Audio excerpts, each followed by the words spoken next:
¿Qué tal, amigos? ¿Cómo están? Bienvenidos a su programa Libro de Cielo. Estamos con el doctor Salvador Tomasini. ¿Qué tal, doctor? Buenas noches. Con Ale Carrega. Hola, Ale ¿Qué tal? López, ¿Cómo están? Y aquí está Alejandra López, su servidora. Bueno, pues continuamos con el libro 12, muy interesante, importante para conocer nuevas verdades divinas. Entonces, ¿empezamos? Empezamos. 12-17. Agosto 6 de 1917. La divina voluntad hace feliz al alma, aún en medio de las más grandes tempestades. Continuando mi habitual estado, mi siempre amable Jesús ha venido, y estando yo muy afligida por las continuas amenazas de peores castigos y por sus privaciones, me ha dicho: Hija mía, anímate, no te abatas demasiado. Mi voluntad vuelve al alma feliz, aún en medio de las más grandes tempestades. Más bien se eleva tan alto que las tempestades no la pueden tocar, si bien las ve y las siente. Yo creo que esto hay que aclararlo, ¿no? Porque como que resulta medio incongruente que dentro de los problemas y de todo lo que pueda suceder, o sea, la parte de la felicidad divina no sea parte de uno. Y esto hay que entenderlo de esta manera, o sea, Dios es infinito en todo y Dios no se puede separar, no tiene forma de separar sus atributos. Nosotros sí, nosotros podemos caer en un sufrimiento, podemos caer en un estado de alegría, de euforia, pero vamos dejando atrás el otro atributo. Tenemos que ir usando de uno en uno. Para Dios es un acto único, no se nos olvide. Y ese acto único significa que todo Él está en acto.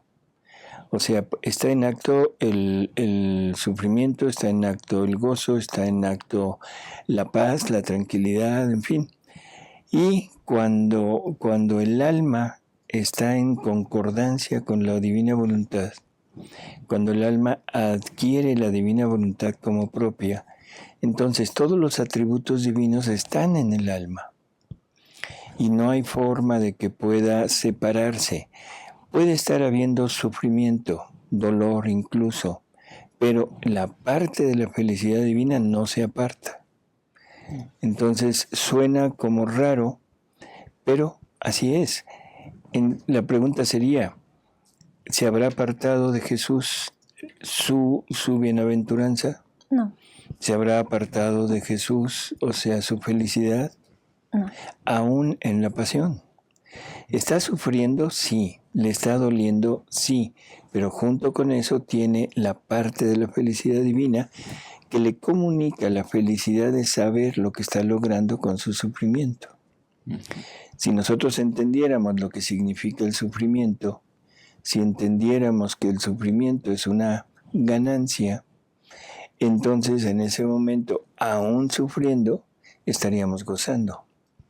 Por ejemplo, o sea, una situación, digamos, cotidiana. El hijo de una persona está muriendo y necesita el trasplante de un riñón. Y resulta que el padre o la madre, o sea, son compatibles. Se lo ofrecen, por supuesto.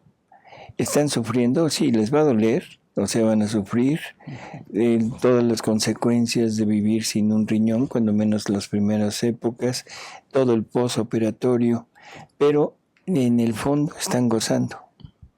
Están gozando por la consecuencia que trae este sufrimiento. Y esa es la parte de Dios. Dios, el sufrimiento lo usa para su finalidad última, y que su finalidad última es despojarnos de lo nuestro. Porque, vuelvo a repetir, lo he dicho 20,000 veces, lo que traemos con nosotros no es vida, es muerte. Entonces Dios lo que quiere es quitarnos esta muerte que traemos y comunicarnos su vida. Por eso es que en los escritos de Luisa es muy, muy claro el que Jesús goza cuando Luisa sufre. ¿Sí? Jesús goza cuando Luisa se somete a los dolores de la crucifixión, a los dolores de la pasión, porque sabe que en ese sufrimiento lo que está pasando está despojando la parte humana, la parte nociva que podría acarrearle a esa criatura la muerte. Entonces goza, por supuesto que goza. Imagínate que tienes un hijo que es alcohólico y que lo someten a un tratamiento. Las primeras etapas son de sufrimiento del hijo, ¿sí? Pero si yo lo veo que está sufriendo y yo lo obligo a estarse ahí, por supuesto que me está dando gozo, porque le estoy proporcionando un bien y estoy haciendo que todo lo malo que él tenía se lo esté quitando.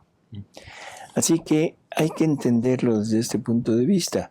Jesús usa el sufrimiento de la criatura como una purificación. Y aparte, en ese sufrimiento, si la criatura lo acepta, él pone el valor y los efectos de su sufrimiento. Y entonces aquel sufrimiento pasa a ser una semejanza con Jesús. Sin embargo, esto es difícil de entender, porque usted en los ejemplos que acaba de dar son ejemplos en los que se ve el beneficio casi inmediato aquí en vida, pero por ejemplo, la muerte de un pariente, un divorcio, un accidente fatal, no vemos que ese sufrimiento tenga algún beneficio. Por eso, pero es que hay sufrimientos que son los naturales. ¿Voy a sufrir porque se muere alguien? No debería. Por supuesto que no. Está yendo al mejor lugar. Porque el sufrimiento por la muerte de un ser querido es egoísmo.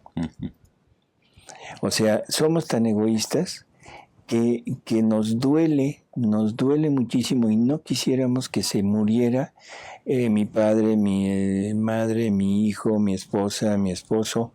O sea, aunque esté sufriendo, lo quiero tener vivo. ¿Por qué? Porque al que le interesa y el que se siente bien estando vivo, aquella persona soy yo. No me importa que esté sufriendo. Y sobre todo, no tengo fe. En esta vida estamos de paso. Que no se nos olvide, esta vida es una vida de paso. Yo no sufro porque mi hijo termine su carrera. ¿Sí? O sea, cuando se recibe mi hijo, digo, vaya, por fin. La vida es una facultad donde nos van a enseñar a vivir, pero a vivir la vida eterna. A donde vamos a poder disfrutar de todo lo que hemos aprendido y de lo que hemos realizado. Ahora lo vamos a poner en práctica allá. Vamos a llegar realmente a nuestra finalidad. Yo no entiendo a un católico que se pasa la vida creyendo, rezando, haciendo obras, como sea, perteneciendo a grupos y todo, y que a la hora que le dicen tienes cáncer, se pone todo tembloroso y le viene un shock y hace 1000 dramas. Iba yo a decir otra palabra, pero 1000 dramas. Perdón, pero no lo entiendo. Por fin está llegando, ya te vas a recibir de esta vida. Y ahí entran en funcionamiento los apegos, todos esos vicios que tenemos en nuestro interior y donde se demuestra mi falta de fe. Punto. Eso es falta de fe, eso no es otra cosa. Por ahí va todo esto, el sufrimiento, hay que recordar, el sufrimiento tiene un mérito. Y Luisa se lo dice a Jesús en el libro 11, la primera lectura. Ella le dice, oye, ¿cómo es que cuando ya has acostumbrado al alma a sufrir, cuando el alma cree que su herencia es el sufrir, de repente tú llegas y se lo quitas? Y entonces Jesús le dice, mira, no, el problema es que lo que hago al principio es irla acostumbrando a sufrir, para después pasarle como naturaleza a su voluntad el sufrimiento. Y ahí ya no me interesa si sufre o no sufre, porque ya lo tiene como naturaleza. Y entonces, si en un momento dado se necesita sufrir, en ese momento el alma se pone a sufrir sin ningún, no sé, rechazo. ¿Sí? Entonces es ir adquiriendo estas características para que cada vez que necesite purificarme, la purificación significa sufrimiento. ¿Sí? Quítate un apego, quítate un vicio, quítate una actitud. Eso cuesta trabajo. Sí, yo veo el sufrimiento de Jesús en la cruz es para darnos vida, y es una mamá para dar vida, pues tiene los dolores de parto. Así es. Entonces, si vemos que cada sufrimiento da vida, lo podemos más o menos aceptar mejor. Aceptar o entenderlo. Y aceptarlo con gusto. O sea, una mamá, el momento del parto es doloroso, claro que es doloroso. O sea, el momento del parto no quiere nada, pero sabe en el fondo, sabe que va a tener un bebé, un hijo, y se preocupa por el hijo. O sea, a la hora que uno está atendiendo el parto y que de repente trata uno de decir, bueno, vamos a mitigar un poquito esto, hay muchísimas personas que dicen, no, doctor, por favor no me haga nada, yo lo que quiero es que nazca, pero que nazca bien. Y uno dice, bueno, de acuerdo, es poco entendible para los hombres, para las mujeres es un poquito más fácil. Aunque hay algunas que dicen, no quiero nada con esto. Pero bueno, en fin, esto que nos están hablando, es esa, la felicidad, el gozo, la alegría de la parte divina no se separa jamás de los demás atributos. Por lo tanto, el alma que vive en la divina voluntad, todos sus sufrimientos los tendrá que sufrir, pero lleno de gozo. ¿Sí? Dice, el lugar donde ella mora no está sujeto a tempestades, sino que es siempre sereno y con sol radiante, porque su origen está en el cielo. Su nobleza es divina, su santidad está en Dios, donde está custodiada por Dios mismo, porque celoso de la santidad de esta alma que vive de mi querer, la custodio en lo más íntimo del corazón y digo, nadie me la toque, porque mi querer es intangible, es sagrado, y todos deben hacer honor a mi querer.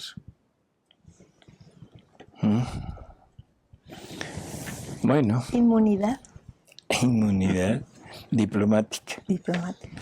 Celestial y divina. Así es. Seguimos. 12:18.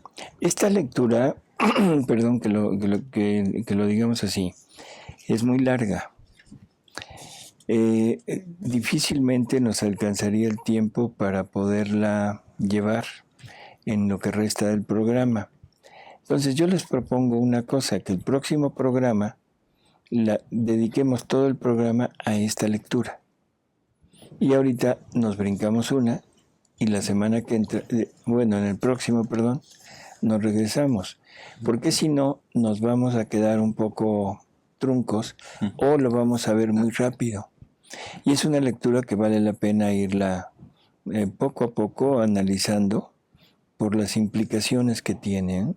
Bueno, entonces pasamos a la 12:19. Septiembre 18 de 1917. Efectos de la constancia en el bien. Continuando mi habitual estado, me la he pasado en penas. Mucho más que mi mamá celestial se había hecho ver llorando, y habiéndole preguntado, «Mamá mía, ¿por qué lloras?», me ha dicho. Pero es la Virgen. Yo la leo. «Hija mía, ¿cómo no debo llorar si el fuego de la justicia divina quisiera devorar todo? El fuego de las culpas devora todo el bien de las almas, y el fuego de la justicia quiere destruir todo lo que pertenece a las criaturas. Y viendo que el fuego corre, lloro, y por eso reza, reza». Este mensaje de la Virgen se repite y se ha repetido siempre. Desde la Salet, desde las apariciones de la Salet, la Virgen ahí, habla de esa justicia divina que está a punto de descargarse. Habla de que la copa del cáliz de las culpas está lleno, de que la mano de su hijo está muy pesada, en fin. ¿Qué está haciendo la Virgen? Está tratando por todos los medios de que el hombre se arrepienta y de que el hombre logre evitar los castigos que Dios quiere mandar. A veces no nos gusta pensar en castigos, pero desgraciadamente la realidad es que Dios castiga como un buen padre. Un padre que no castiga, perdón, pero no es buen padre. Un padre que sigue los consejos de la sociedad actual, que al niño no se le corrige, no se le castiga, no se le hace nada, entonces es un mal padre.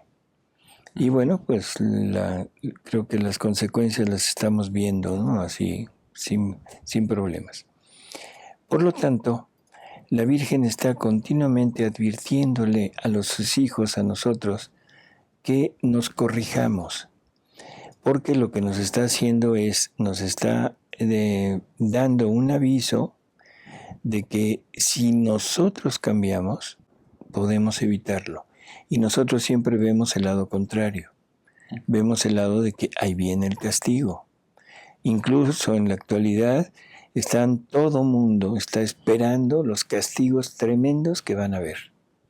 Y yo pregunto, ¿y por qué no nos fijamos en el otro lado? Sí, mejor evitarlo. Claro, cuando la Virgen dice, o sea, recen, conviértanse, pórtense bien, y entonces la mano de la justicia se calmará. Eso no lo vemos porque no nos conviene verlo, porque somos demasiado, lo que puede suceder, demasiado morbosos y estamos viendo la parte, ¿cómo diríamos?, llamativa, ¿sí? Espectacular, espectacular, ¿no? pero no es Hollywood, ¿eh? Esto es en serio, esto es terrible. Los castigos pueden ser pavorosos. Pero si nos convertimos, podría pasar lo mismo que pasó con Nínive. O sea, con Nínive iban a destruir a Nínive, pero ante el aviso de Dios que lleva a Jonás, simplemente Nínive se convierte y Dios perdona. Así que yo creo que la Virgen está en ese plano ahorita, está recorriendo el mundo en múltiples apariciones y el mensaje siempre es el mismo. Conviértanse, recen. ¿Sí? Uh-huh. ¿Seguimos? Después me lamentaba con Jesús por sus privaciones. Me parecía que sin él no podía más. Y mi amable Jesús, movido a compasión de mi pobre alma, ha venido y transformándome en él, me ha dicho: Hija mía, paciencia. La constancia en el bien pone todo a salvo. Más bien te digo que cuando tú, privada de mí, luchas entre la vida y la muerte, por el dolor de estar privada de tu Jesús, y a pesar de todo esto, eres constante en el bien y nada descuidas, no haces otra cosa que exprimirte a ti misma.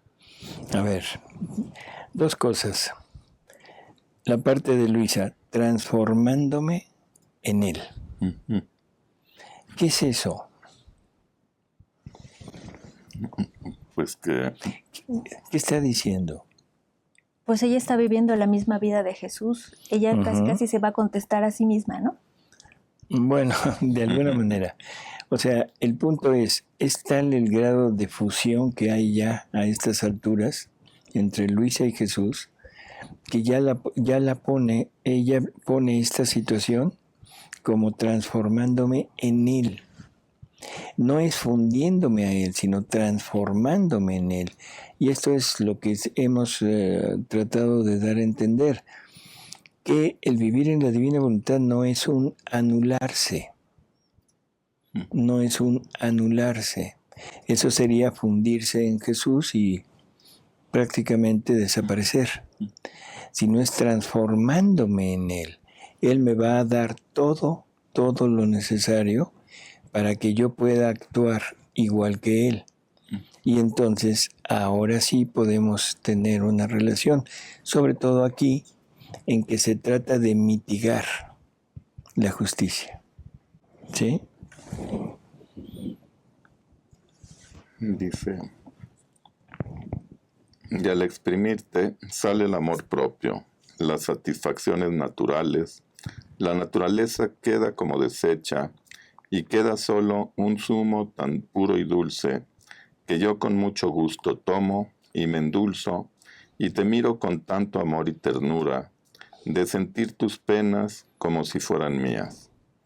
Así, si estás fría, árida o de otro modo y eres constante, son otras tantas exprimidas que te das a ti misma, y más zumo formas para mi corazón amargado.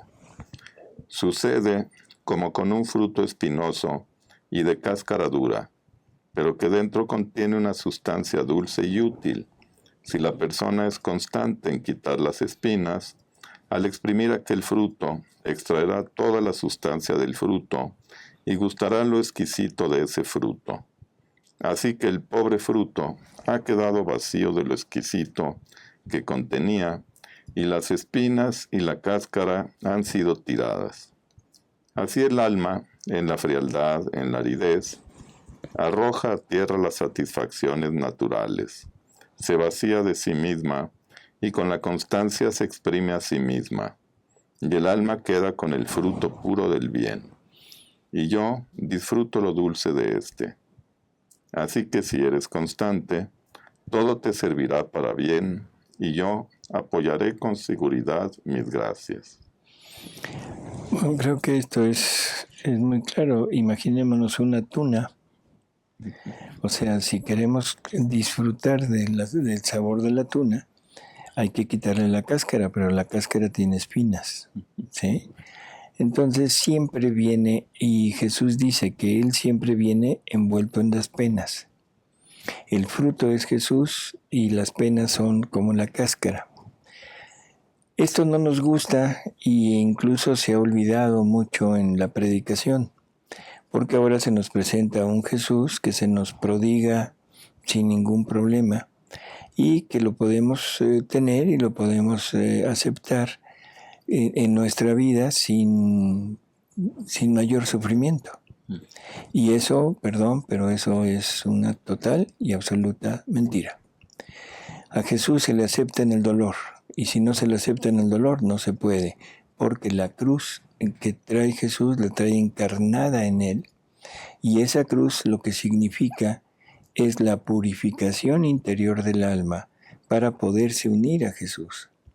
Por eso es que el alma que quiere acercarse a Jesús inmediatamente empieza con problemas de sufrimiento, problemas en que necesita forzarse para poder dejar aquel fruto listo para poderlo comer. Si Jesús no viene en la cruz, hay que dudar mucho que sea Jesús. Porque también aquí hay que entender que la tentación, o sea, el otro, puede aparentar y puede presentarse de alguna manera como insidiosamente y que nos haga creer que es Jesús, pero si ese Jesús no viene envuelto en la cruz, no es Jesús. ¿Cómo podríamos discernir esto? Bueno, Luisa, en el libro 1, o sea, Jesús le dice a Luisa que le da reglas de vida, que un ojo debes mirar a mí y otro lo que haces, el espíritu de caridad, ¿sí? La recta intención. Pero una de las cosas le dice, en todos tus actos debe estar el espíritu de mortificación, en todos. Porque si no tienen ese espíritu de mortificación, no los reconozco como míos. Y Él solo reconoce lo que tiene ese espíritu. ¿Y qué es la mortificación? Pues la anulación de lo que nos gusta. Por lo tanto, es sufrimiento. Voluntariamente, ¿no? Es sufrimiento. Uh-huh. O sea, no podemos entender que haya un conocimiento de Él sin ese sufrimiento.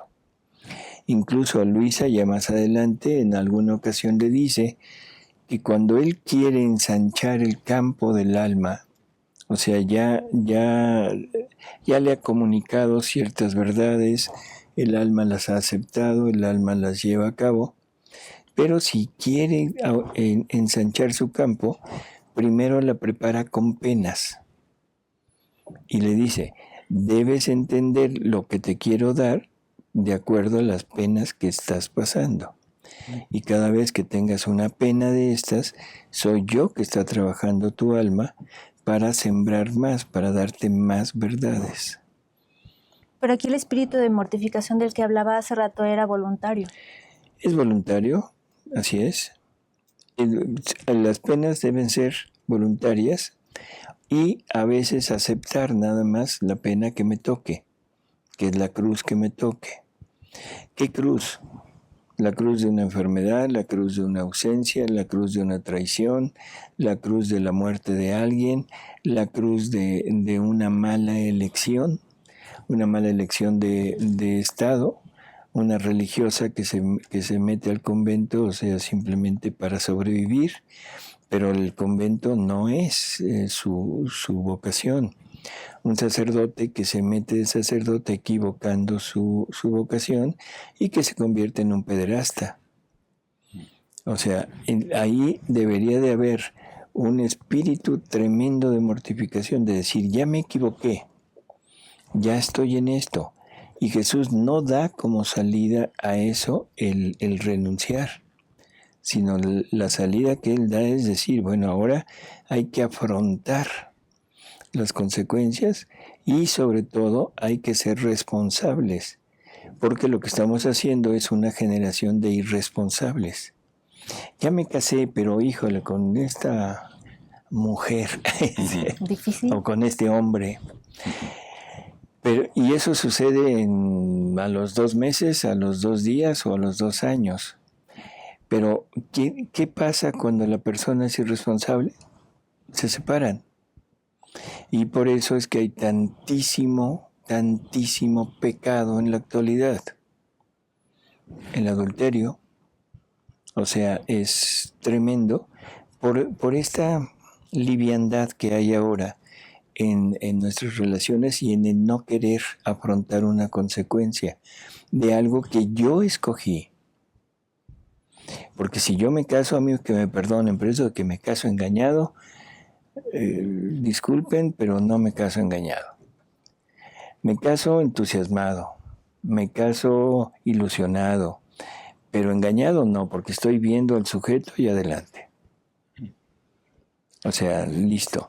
Quizá alguna vez, o sea, alguna persona que oculta algo con malas intenciones y todo, pero ahí Jesús y María nos dicen, culpa de ustedes, porque les dimos la inteligencia para razonar, para escoger, y a veces ni razonamos ni escogemos. Y sobre todo, cuando me han pedido que les dé un cónyuge santo. No. Nunca, entonces no se quejen. En fin, yo creo que es como todo un proceso que hay que tener muy en claro. Y, pues, ¿qué decir, no? Muy claro. Muy claro. La constancia en el bien. Y la constancia en el bien significa sacrificio continuo, porque el bien casi nunca es el camino que yo escojo. Y el mundo nos quiere enseñar lo contrario, que evitemos el sufrimiento. Claro. O sea, y eso es el triunfo de la voluntad humana sobre la voluntad divina. No sufras, no tienes por qué seguir en esta situación. O sea, incluso ya ahora ya hasta hay iglesias de pare de sufrir. Sí. Oh, qué maravilla. Y están llenas, que ese es el problema, están llenas. Pero el problema es que las personas no dejan de sufrir, aunque vayan a esa iglesia, siguen sufriendo sus miserias, sus abandonos, sus pasiones, sus hábitos. Sí, pero se forma un ambiente de histeria colectiva. De histeria colectiva. Y son histéricos que están convencidos de una mentira. a la larga les va a resultar, pero mientras resulta, están felices. En fin, perdón por decirlo de esta manera, pero es una realidad que tenemos que hablarla. La Iglesia Católica está perdiendo cantidad de fieles, cantidad de adeptos, y lo está perdiendo por ignorancia. Ese es el problema. Entonces, yo estoy convencido que las cosas hay que decirlas como son. O sea, ya si la persona quiere seguir adelante, no hay problema, pero que no sean engañados. O sea, el sufrimiento no es, el pare de sufrir no es de Dios. Definitivo, no es de Dios. Así que el que quiera seguir, que siga, pero que no quede por nosotros. Que no quede por nosotros. Simplemente decirlo y listo. Amigos, muchísimas gracias por su presencia. Y pues, Alejandro, gracias. Doctor, muchas gracias. Alejandra, Muchas Gracias, doctor. El binomio de Alejandros. Sí, claro. Bueno, último mensaje, ya saben que para instalar el reino en nosotros y de verdad dejar de sufrir, pero dejar de sufrir a Jesús con nuestros sufrimientos, tenemos que leer el libro del cielo y para que también la Virgen ya deje de llorar. Así es. Hasta luego. Hasta luego. Hasta luego.